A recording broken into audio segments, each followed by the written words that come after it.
तुम्हारे इरादों से मैं पहले दिन से वाकिफ हूँ, इसलिए अब तुम्हारी बातों पर हैरत नहीं होती। मतलब ज़ाविया की तुम्हारी नजरों में कोई कीमत ही नहीं है ना?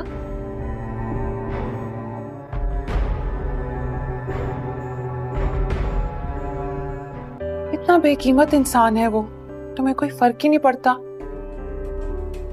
तुम्हें तो ये बात जानकर खुशी होनी चाहिए।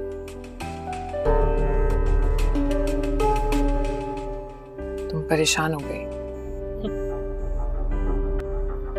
ज़ाविया तुम्हें आसानी से मिल गया है ना, इसलिए तुम्हें कोई कदर नहीं है उसकी।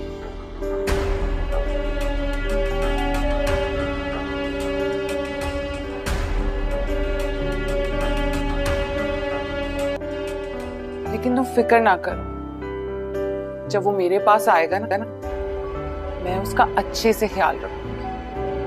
और वैसे भी आजकल तो उसने चोट खाई हुई है तुमसे, मेरा काम तो और आसान हो गया। ये मेरी जिंदगी इतनी हसीन नहीं थी।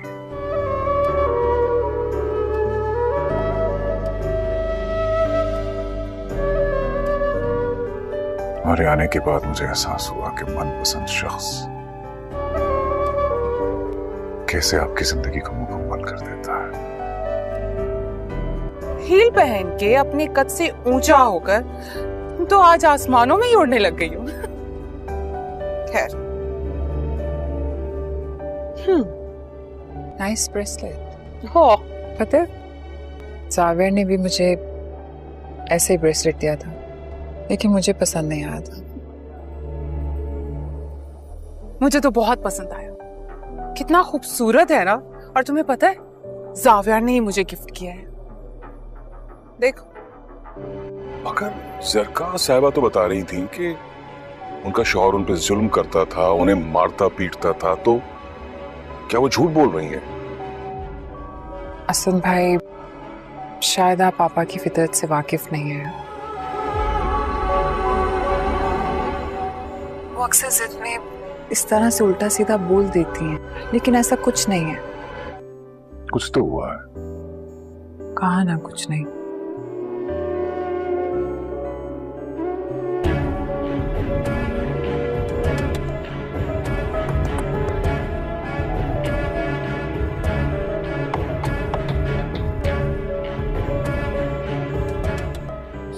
आप लोग मुझे देखकर ऐसे हैरान हो रहे हैं जैसे कोई चोरी पकड़ी गई हो।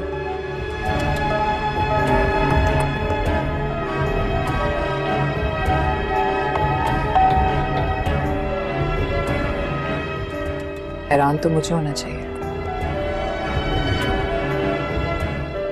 कैसी बातें करिए? वही कह रही हूँ जो नजर आ रहा है। पेन ड्राइव हाथ लगते ही ज़ाविया ने उसे तुरंत अपनी जेब में रख लिया। वह जानता था कि दुश्मन इतनी आसानी से इतना अहम सबूत पीछे छोड़कर नहीं जाएगा, इसलिए उसने बिना समय गंवाए सभी को वहां से निकलने का इशारा किया। कुछ ही मिनटों में वे एक सुरक्षित ठिकाने पर पहुंच गए। हाशिम ने अपने लैपटॉप पर कई सुरक्षा परतें लगाईं और फिर सावधानी से पेन ड्राइव को सिस्टम से जोड़ा। इस बार कोई वीडियो नहीं चला, बल्कि स्क्रीन पर कई फोल्डर दिखाई दिए। एक फोल्डर का नाम था ऑपरेशन फीनिक्स। जैसे ही हाशिम ने उसे खोला, अंदर कई तस्वीरें, बैंक ट्रांजैक्शन की कॉपियां और गुप्त बैठकों की रिकॉर्डिंग्स मौजूद थीं। हर फाइल इस बात का सबूत थी कि कई सालों से कुछ ताकतवर लोग मिलकर गैरकानूनी कामों का एक बड़ा नेटवर्क चला रहे थे। फारिस उन लोगों में शामिल था, लेकिन वह अकेला नहीं था। एक ऑडियो रिकॉर्डिंग चलाई गई। उसमें बांस के निशान वाला आदमी किसी से कह रहा था, फारिस अब कमजोर पड़ चुका है। अगर वह पकड़ा गया तो सारा इल्जाम उसी पर डाल देना। असली नाम किसी भी हालत में बाहर नहीं आना चाहिए। ये सुनते ही ज़ाविया समझ गया कि फारिस भी किसी और के इशारों पर काम कर रहा था। उसी समय एक और फाइल खुली। उसमें एक आलीशान बंगले की तस्वीरें थीं और नीचे एक तारीख और समय लिखा था। हाशिम ने बताया कि उसी रात वहां संगठन के सभी बड़े लोग गुप्त बैठक करने वाले हैं। जावियार ने बिना देर किए योजना बनाई। उसने अपने भरोसेमंद लोगों को बुलाया और कहा, आज रात हम सिर्फ सच जानने नहीं जाएंगे, बल्कि उनके पूरे नेटवर्क का पर्दाफाश करेंगे। दूसरी तरफ फारिस को भी खबर मिल चुकी थी कि पेन ड्राइव उनके हाथ लग गई है। वह गुस्से में अपना फोन मेज पर फेंक देता है और बांस के निशान वाले आदमी से कहता है, अगर आज की बैठक से पहले जावियार और सोहा नहीं रुके तो सब खत्म हो जाएगा। रात होते ही जावियार, सोहा और हाशिम चुपके से उस बंगले के पास पहुंच गए। दूर से उन्होंने देखा कि एक एक करके कई लग्जरी गाड़ियां अंदर जा रही थीं। सभी लोग अपनी पहचान छिपाकर बैठक में शामिल होने आए थे। हाशिम ने सुरक्षा कैमरों का सिस्टम कुछ मिनटों के लिए बंद कर दिया। इसी मौके का फायदा उठाकर तीनों बंगले के अंदर पहुंच गए। वे एक गुप्त कमरे के बाहर रुक गए, जहां से अंदर की आवाजें साफ सुनाई दे रही थीं। अंदर से किसी की सख्त आवाज आए, अब वक्त आ गया है कि सोहा और जावियार का हमेशा के लिए काम तमाम कर दिया जाए। जब तक वे जिंदा हैं, हमारा राज सुरक्षित नहीं रहेगा। ये सुनकर सोहा और जावियार एक दूसरे की तरफ देखने लगे। उन्हें एहसास हो गया कि अब फैसला करने वाली रात शुरू हो चुकी है और अगले कुछ पल उनकी जिंदगी की दिशा हमेशा के लिए बदल सकते हैं। रात गहरा चुकी थी। सड़क पर दूर दूर तक सन्नाटा पसरा हुआ था। जावियार पूरी रफ्तार से गाड़ी चला रहा था, जबकि हाशिम बार बार पीछे देखकर यह पता लगाने की कोशिश कर रहा था कि कहीं कोई उनका पीछा तो नहीं कर रहा। कुछ किलोमीटर आगे बढ़ने के बाद उसे दो काली एसयूवी लगातार उनकी गाड़ी के पीछे आती दिखाई दी। हाशिम ने घबराकर कहा, जावियार, मुझे नहीं लगता ये सिर्फ इत्तेफाक है। ये गाड़ियां काफी देर से हमारे पीछे हैं। जावियार ने रियर व्यू मिरर में देखा और उसकी आंखों में सख्ती आ गई। उसने गाड़ी की रफ्तार बढ़ा दी। दूसरी तरफ पीछा करने वाली गाड़ियों ने भी अपनी स्पीड तेज कर दी। अब यह साफ हो चुका था कि वे लोग किसी भी कीमत पर उन्हें फार्म हाउस तक नहीं पहुंचने देना चाहते। सोहा खामोशी से बैठी थी, लेकिन उसके हाथ दुआ के लिए उठे हुए थे। वह समझ चुकी थी कि उनकी जिंदगी का हर अगला पल खतरे से भरा हुआ है। अचानक पीछे वाली एक एसयूवी उनकी गाड़ी के बिल्कुल बराबर आ गई। खिड़की का शीशा नीचे हुआ और एक नकाबपोश आदमी ने उनकी तरफ इशारा किया। अगले ही पल उसने टायर पर निशाना साधने की कोशिश की। जावियार ने फौरन गाड़ी दूसरी लेन में मोड़ दी। गोली टायर को छूते हुए निकल गई। सड़क पर तेज रफ्तार का ये पीछा कई मिनट तक चलता रहा।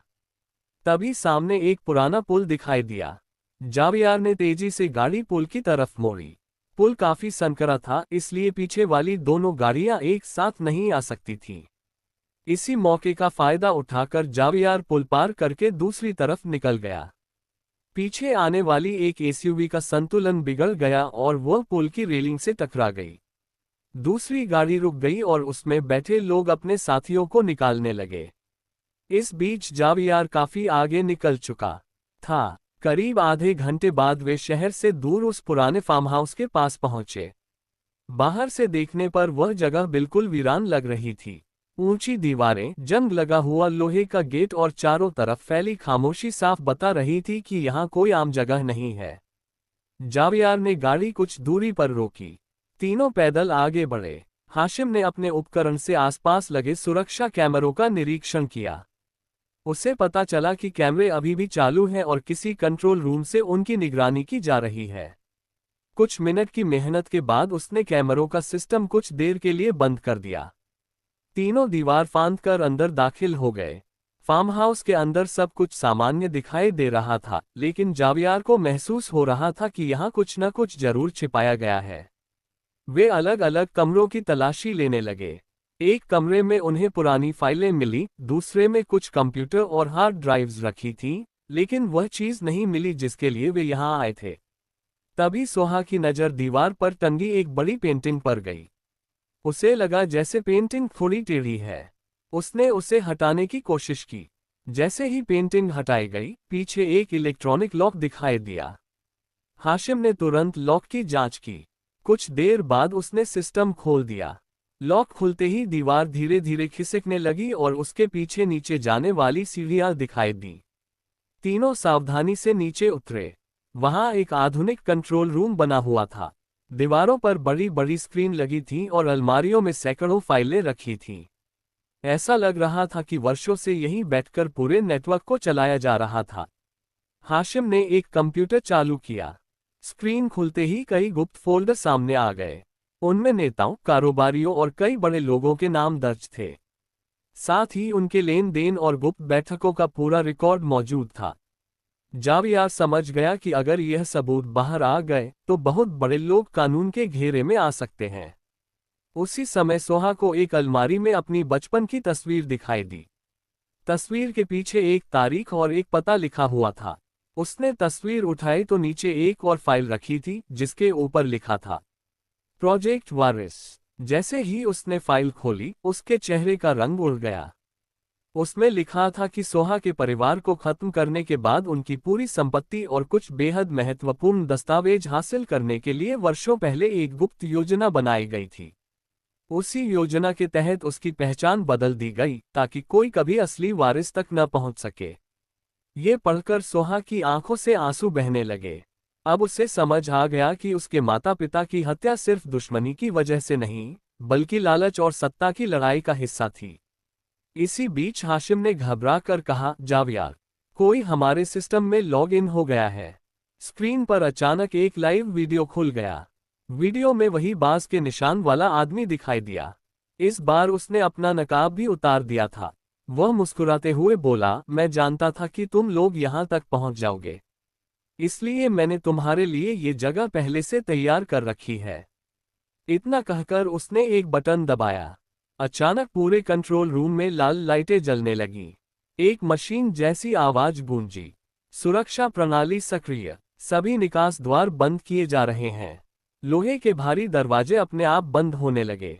सोहा घबराकर जावियार की तरफ देखने लगी। हाशिम तेजी से कंप्यूटर हैक करने की कोशिश करने लगा, लेकिन सिस्टम उसकी पहुंच से बाहर था। दूसरी तरफ स्क्रीन पर खड़ा वह आदमी हंसते हुए बोला, अब फैसला तुम्हें करना है, या तो सबूत बचाओ या अपनी जान। दोनों चीजें एक साथ लेकर यहां से निकलना नामुमकिन है। कमरे में सन्नाटा छा गया। जावियार ने एक नज़र सोहा पर डाली, फिर उन फाइलों पर जिनके लिए उन्होंने अपनी जान दांव पर लगा दी थी। उसे एहसास हो गया कि अगले कुछ मिनटों में लिया गया एक फैसला उनकी पूरी जिंदगी की दिशा तय करेगा। जावियार कुछ पल तक बिल्कुल खामोश खड़ा रहा।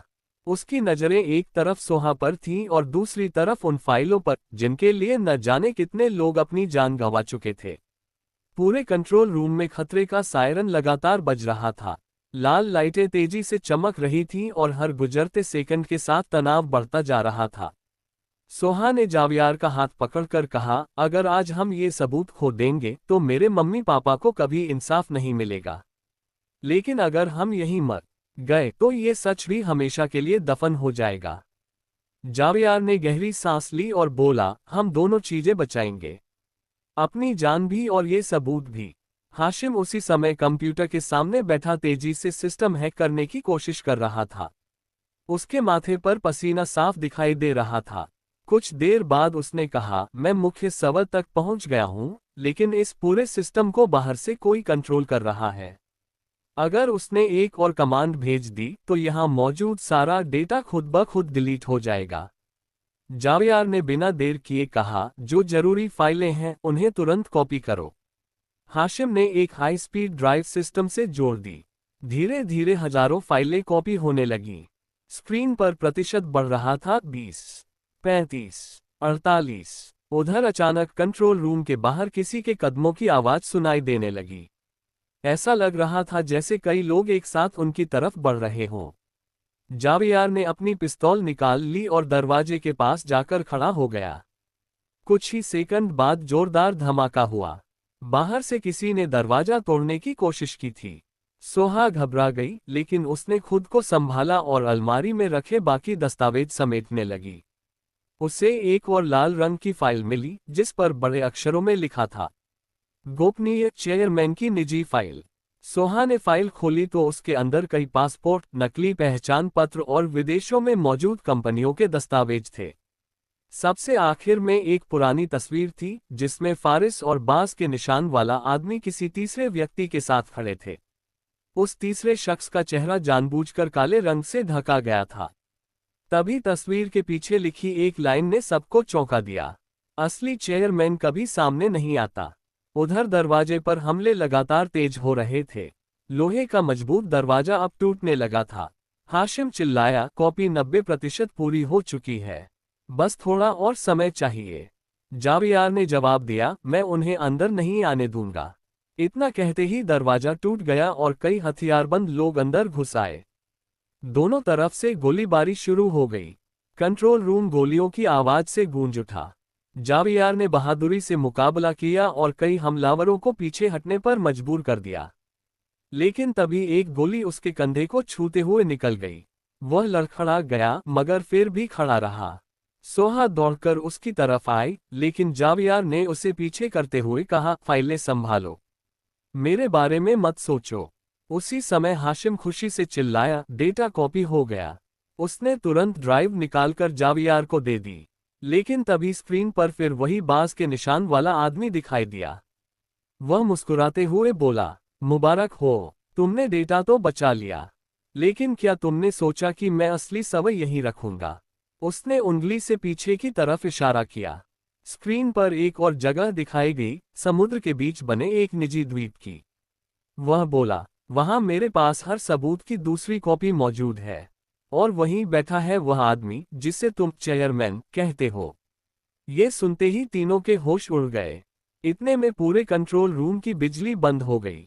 अंधेरा छा गया, सिर्फ इमरजेंसी लाइट जल रही थी। जावियार ने सोहा और हाशिम का हाथ पकड़ा और पीछे बने आपातकालीन रास्ते की तरफ दौड़ पड़ा। तीनों किसी तरह उस गुप्त रास्ते से बाहर निकल आए। बाहर निकलते ही उन्होंने पीछे मुड़कर देखा। कुछ ही सेकंड बाद पूरे फार्म हाउस में जोरदार विस्फोट हुआ। आग की ऊंची लपटें आसमान तक पहुंच गईं। जावियार ने जेब से वह ड्राइव निकाली और उसे मजबूती से पकड़ लिया। अब उनके पास साजिश के अहम सबूत थे, लेकिन साथ ही उन्हें यह भी पता चल चुका था कि असली मास्टरमाइंड अभी जिंदा है और समुद्र के बीच बने एक गुप्त ठिकाने से पूरा खेल चला रहा है। सोहा ने दृढ़ आवाज में कहा, मैं अब पीछे नहीं हटूंगी, चाहे ये सफर हमें दुनिया के किसी भी कोने तक क्यों न ले जाए। मैं अपने माता पिता के कातिलों को कानून के सामने लाकर रहूंगी। जावियार ने उसकी तरफ देखा और सिर हिलाया। उनकी अगली मंजिल अब शहर नहीं, बल्कि वह रहस्यमयी द्वीप था, जहां इस पूरी साजिश का आखिरी और सबसे खतरनाक अध्याय उनका इंतजार कर रहा था। कुछ घंटों बाद तीनों एक सुरक्षित ठिकाने पर पहुंचे। जावियार के कंधे पर लगी गोली का इलाज किया गया, लेकिन उसकी आंखों में दर्द से ज्यादा गुस्सा दिखाई दे रहा था। दूसरी तरफ सोहा लगातार उस ड्राइव को देख रही थी। उसे अब सिर्फ एक ही बात सता रही थी कि आखिर वह रहस्यमयी चेयरमैन कौन है, जिसने 20 साल पहले उसके परिवार को खत्म करने की साजिश रची थी। हाशिम ने ड्राइव को एक सुरक्षित ऑफलाइन सिस्टम में खोला। इस बार उसमें कई नए दस्तावेज और एन्क्रिप्टेड मैप्स मिले। एक डिजिटल नक्शे में समुद्र के बीच बने एक निजी द्वीप तक पहुंचने का रास्ता दर्ज था। साथ ही वहां की सुरक्षा व्यवस्था, गार्ड्स की तैनाती और गुप्त सुरंगों की जानकारी भी मौजूद थी। जावियार ने नक्शा ध्यान से देखा और बोला, अगर हम सीधे वहां गए तो जिंदा वापस लौटना मुश्किल होगा। पहले हमें पूरी तैयारी करनी होगी। उसी समय हाशिम को ड्राइव में एक ऑडियो फाइल मिली। जैसे ही उसने उसे चलाया, एक भारी आवाज सुनाई दी, अगले 24 घंटे में चेयरमैन खुद द्वीप पर पहुंचेगा।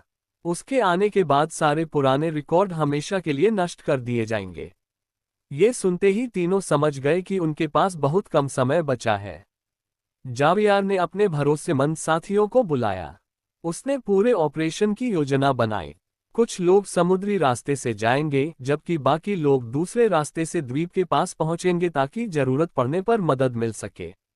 दूसरी तरफ फारिस को भी फार्म हाउस के नष्ट होने की खबर मिल गई थी। वह समझ चुका था कि जावियार अब पहले से ज्यादा मजबूत हो चुका है। उसने तुरंत बाज के निशान वाले आदमी से संपर्क किया। फारिस गुस्से में बोला, अगर जावियार द्वीप तक पहुंच गया तो सब खत्म हो जाएगा। दूसरी तरफ से ठंडी आवाज आई, फिक्र मत करो, वह द्वीप तक पहुंचेगा जरूर, लेकिन वापस नहीं लौटेगा। अगली रात जावियार, सोहा और हाशिम एक तेज स्पीडबोट में सवार होकर समुद्र की तरफ निकल पड़े। चारों तरफ गहरा अंधेरा था, लहरें तेज थीं और मौसम भी बिगड़ता जा रहा था। करीब 2 घंटे की यात्रा के बाद दूर एक छोटा सा द्वीप दिखाई दिया। ऊपर से देखने पर वह एक साधारण रिजॉर्ट जैसा लगता था, लेकिन दूरबीन से देखने पर साफ दिखाई दे रहा था कि हर तरफ हथियारबंद गार्ड्स तैनात थे। हाशिम ने धीरे से कहा, "ये जगह बाहर से जितनी शांत दिख रही है, अंदर उतनी ही खतरनाक होगी।" स्पीडबोट को उन्होंने द्वीप से कुछ दूरी पर रोक दिया। फिर तीनों पानी के रास्ते चुपचाप किनारे तक पहुंचे। किसी तरह सुरक्षा घेरा पार करके वे अंदर दाखिल हो गए। द्वीप के बीचों बीच एक आलीशान इमारत थी, जहां असली बैठक होने वाली थी। वे धीरे धीरे उसी तरफ बढ़ने लगे। तभी सोहा की नज़र एक पुराने पत्थर के स्मारक पर पड़ी। उस पर कई नाम लिखे हुए थे, उनमें उसके माता पिता का नाम भी दर्ज था। ये देखकर वह कुछ पल के लिए वहीं रुक गई। उसकी आंखें नम हो गईं। उसने धीमी आवाज में कहा, "इन लोगों ने सिर्फ उन्हें मारा नहीं, उनकी यादों को भी अपने कब्जे में कर लिया।" जावियार ने उसका हाथ थामा और कहा, "आज ये सब खत्म होगा।" उसी समय हाशिम ने इशारा किया कि इमारत के अंदर हलचल शुरू हो चुकी है। तीनों पीछे के रास्ते से अंदर दाखिल हुए। वे एक बड़े हॉल तक पहुंचे जहां कई लोग पहले से मौजूद थे। सबकी नजरें सामने बने ऊंचे मंच पर थीं। कुछ ही सेकंड बाद हॉल की सारी लाइटें बंद हो गईं। फिर एक तेज रोशनी मंच पर पड़ी। एक लंबा सा आदमी धीरे धीरे मंच पर आया। उसके चेहरे पर अब भी काला नकाब था। पूरा हॉल खड़ा होकर उसका स्वागत करने लगा। किसी ने ऊंची आवाज में कहा, "चेयरमैन आ चुके हैं।" सोहा और जावियार ने एक दूसरे की तरफ देखा। दोनों की धड़कनें तेज हो चुकी थीं।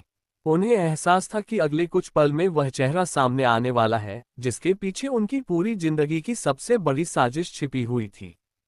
हॉल में चारों तरफ गहरा सन्नाटा छा गया। सभी की निगाहें मंच पर खड़े नकाबपोश चेयरमैन पर टिक गईं। वह धीरे धीरे आगे बढ़ा और बिना कुछ कहे पूरे हॉल पर एक नजर डाली। उसके आते ही सभी लोग सम्मान में खड़े हो गए। ऐसा लग रहा था कि वहां मौजूद हर व्यक्ति उसके एक इशारे का इंतजार कर रहा है। सोहा, जावियार और हाशिम पीछे की बालकनी में छिपे हुए थे। वहां से उन्हें पूरा हॉल साफ दिखाई दे रहा था। हाशिम अपने छोटे कैमरे से पूरी मीटिंग रिकॉर्ड कर रहा था ताकि हर सबूत सुरक्षित रह सके। कुछ पल बाद चेयरमैन ने बोलना शुरू किया। 20 साल पहले जो फैसला लिया गया था वह हमारे संगठन को बचाने के लिए जरूरी था। कुछ लोगों ने हमारे खिलाफ सबूत इकट्ठा किए थे, इसलिए उन्हें हमेशा के लिए चुप करा दिया गया। ये सुनते ही सोहा की आंखों में आंसू भर आए। उसे समझ आ गया कि उसके माता पिता की हत्या कोई व्यक्तिगत दुश्मनी नहीं, बल्कि एक सोची समझी साजिश थी। चेयरमैन आगे बोला, "लेकिन अब वही पुरानी कहानी फिर से हमारे सामने खड़ी है। सोहा और जावियार हमारी सबसे बड़ी परेशानी बन चुके हैं। अगर वे आज रात भी बच गए तो वर्षों की मेहनत मिट्टी में मिल जाएगी।" इतना कहते ही उसने अपने गार्ड्स को आदेश दिया कि द्वीप के हर कोने की तलाशी ली जाए। पूरे परिसर में अलार्म बजने लगा। हाशिम घबराकर बोला, "उन्होंने पूरे द्वीप को लॉकडाउन पर डाल दिया है। अब बाहर निकलना आसान नहीं होगा।" जावियार ने शांत रहते हुए कहा, "हम यहाँ सिर्फ भागने नहीं आए हैं। आज सच सामने लाकर ही जाएंगे।" उसी समय सोहा की नज़र मंच के पीछे बने एक कांच के कमरे पर पड़ी। वहां दर्जनों हार्ड ड्राइव, सर्वर और फाइलें रखी हुई थीं।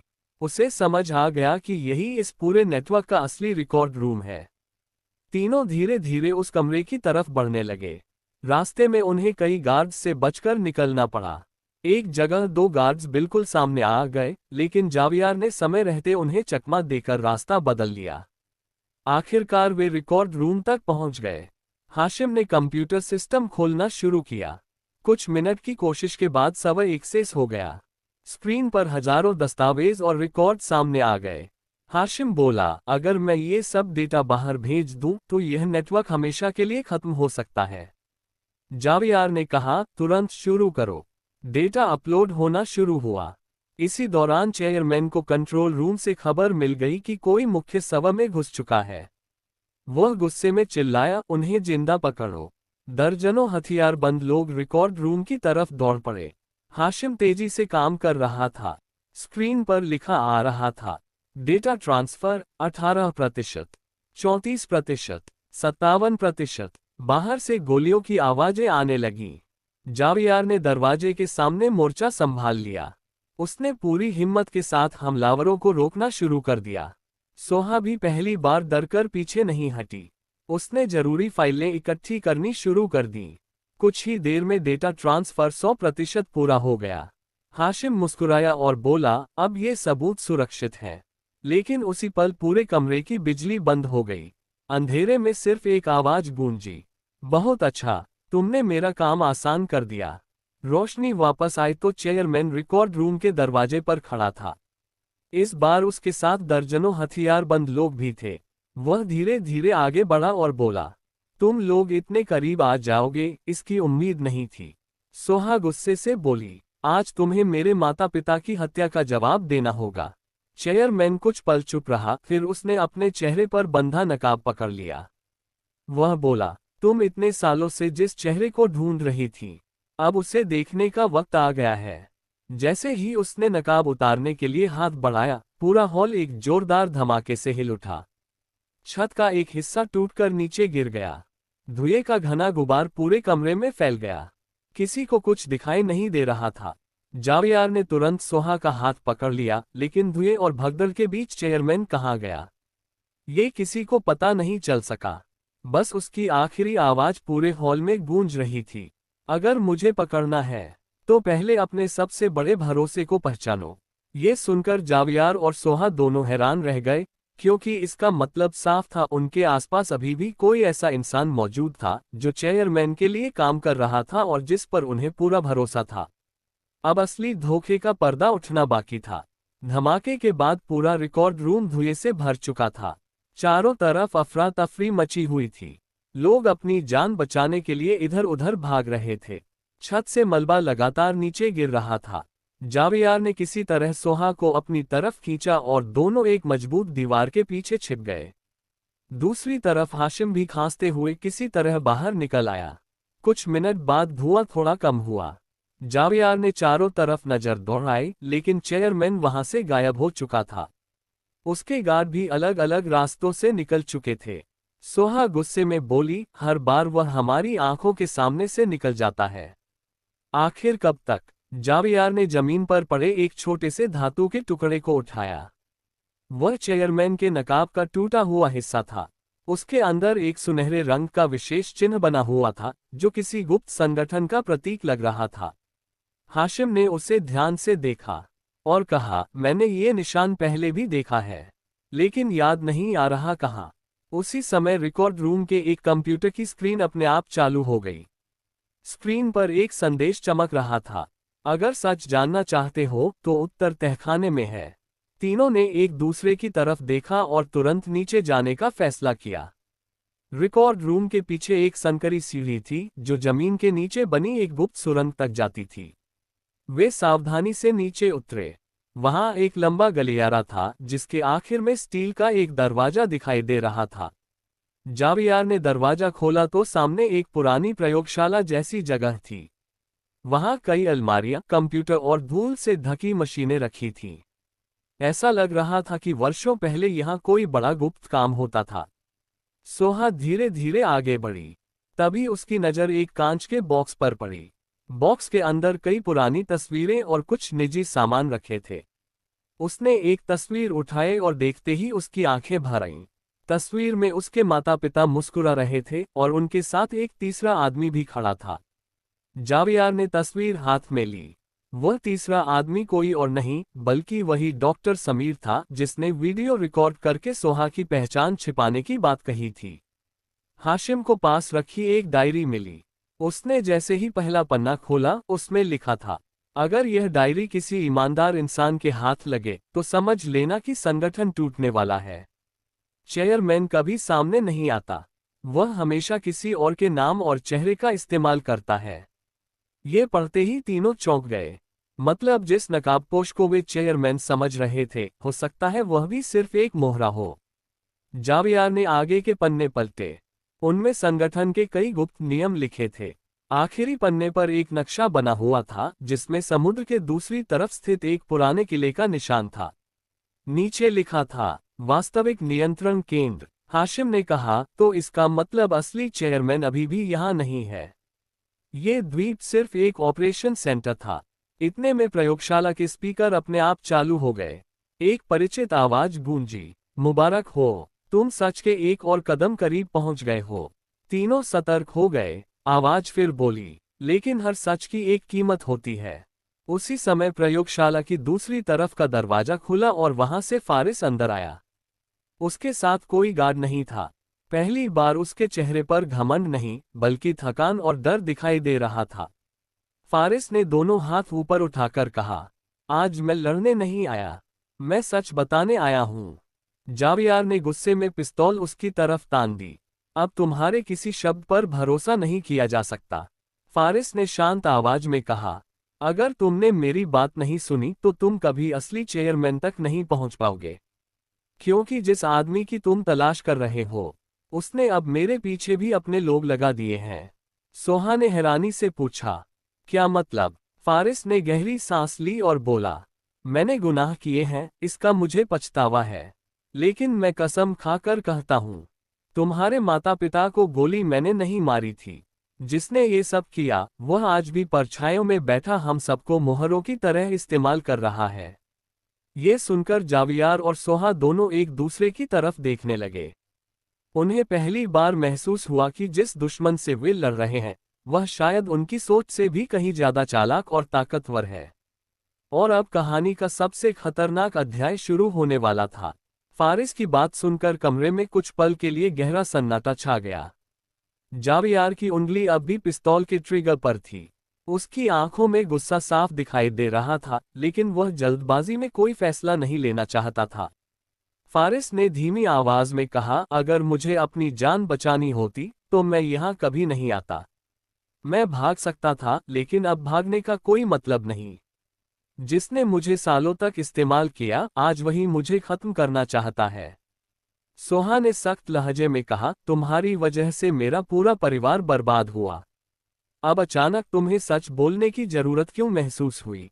फारिस ने सिर झुका लिया और बोला, क्योंकि जब इंसान अपनी मौत को सामने देख लेता है, तब उसे अपने गुनाहों का एहसास होने लगता है।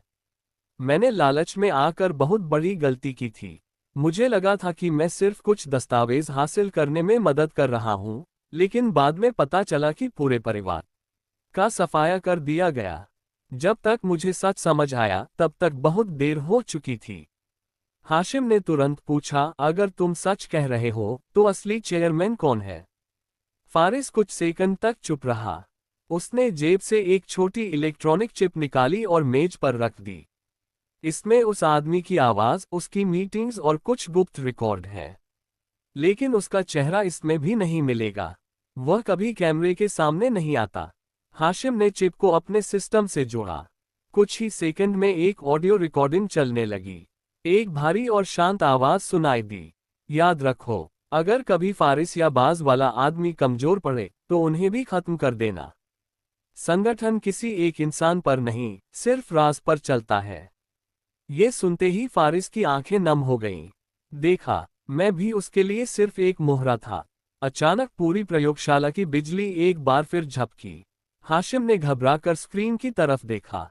किसी ने हमारी लोकेशन ट्रेस कर ली है। जावियार तुरंत सतर्क हो गया। कुछ ही क्षण बाद बाहर से तेज धमाकों की आवाज आने लगी। पूरी इमारत हिल उठी। सुरक्षा अलार्म फिर बजने लगे। फारिस घबरा कर बोला, वह आ गया। उसने हमें ढूंढ लिया। जावियार ने पूछा, कौन? फारिस ने कांपती आवाज में कहा, चेयरमैन का सबसे खतरनाक आदमी, जिसे लोग सिर्फ शिकारी के नाम से जानते हैं। जहां वो पहुंचता है, वहां कोई गवाह जिंदा नहीं बचता। इतना सुनते ही प्रयोगशाला का मुख्य दरवाजा विस्फोट से उड़ गया। धुएं के बीच काले कपड़ों में कई हथियारबंद लोग अंदर घुस आए। उनके बीच एक लंबा आदमी धीरे धीरे आगे बढ़ा। उसके चेहरे पर काला मास्क था, लेकिन उसकी दाहिनी कलाई पर वही सुनहरा बांस का निशान चमक रहा था। उसने कमरे में मौजूद सभी लोगों पर एक नजर डाली और मुस्कुराते हुए कहा, चेयरमैन ने कहा था कि तुम लोग सच के बहुत करीब पहुंच जाओगे, और सच के करीब पहुंचने वालों का अंजाम हमेशा एक जैसा होता है। जावियार ने बिना देर किए जवाब दिया, आज कोई भागेगा नहीं। इसके बाद दोनों तरफ से जबरदस्त मुठभेड़ शुरू हो गई। फारिस ने पहली बार जावियार और सोहा का साथ दिया। उसने एक हमलावर को रोकते हुए चिल्लाकर कहा, जल्दी निकलो, मैं इन्हें रोकता हूँ। सोहा हैरान रह गई। उसे यकीन नहीं हो रहा था कि वही फारिस, जो कभी उसका सबसे बड़ा दुश्मन था, आज अपनी जान जोखिम में डालकर उनकी रक्षा कर रहा है। हाशिम ने कंप्यूटर से सभी रिकॉर्ड डाउनलोड किए और एक सुरक्षित डिवाइस में कॉपी कर लिए। जावियार ने सोहा और हाशिम को गुप्त रास्ते की तरफ भेजा, लेकिन खुद पीछे मुड़कर फारिस की तरफ देखने लगा। फारिस गंभीर रूप से घायल हो चुका था। उसने आखिरी बार जावियार की तरफ देखकर कहा, पुराने किले के नीचे एक छिपा हुआ कमरा है, वहीं तुम्हें असली चेयरमैन तक पहुंचने का रास्ता मिलेगा। इतना कहते ही एक जोरदार धमाका हुआ और मलबे का बड़ा हिस्सा फारिस के ऊपर आ गिरा।